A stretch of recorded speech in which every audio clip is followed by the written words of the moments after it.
we're gonna get ourselves set up into an externally rotated shoulder position using a strap.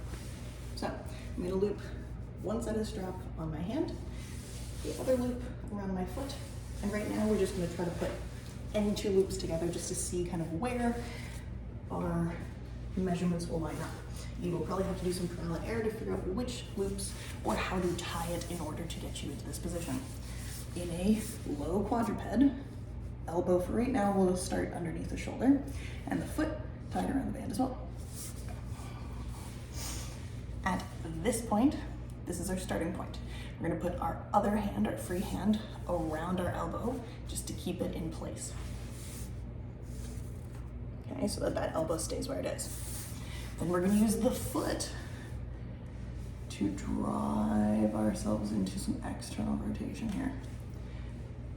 Now, if you find that you can go really, really far and now it's hard to stay balanced on the one knee, one smaller loop or one loop closer, we're gonna get ourselves set up into as much external rotation in this position as we want.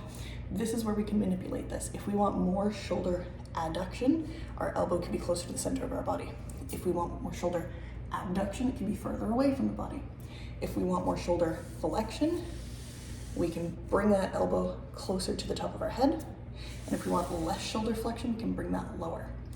This position is completely manipulatable up to where you need to get more external rotation.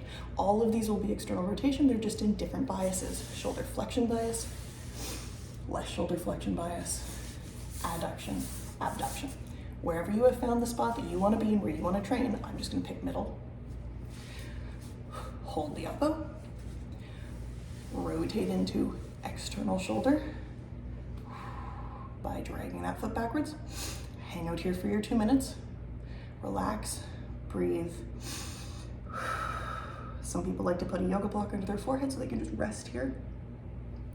When you get to your 2 minutes, you will do your pail, driving into the strap. Your foot is gonna be holding it so taut that you cannot move that arm. You're gonna drive your fist, wrist into the strap, using your shoulder as though you're trying to rotate this humerus, as though you're trying to get back to squared. It will not happen. Ramp yourself up to your greatest and safest effort. Hang out there until you feel your strength start to waver. Gradually bring yourself back down. If this is your first time doing these, start with just pails. Just do pails for the first, I don't know, couple of weeks, months that you're doing this.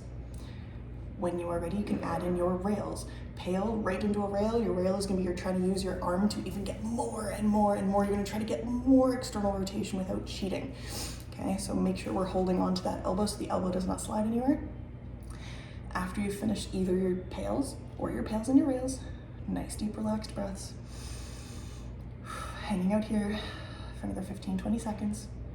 Then nice and gradual, you can slowly come out of this position and make sure we do some shoulder cars.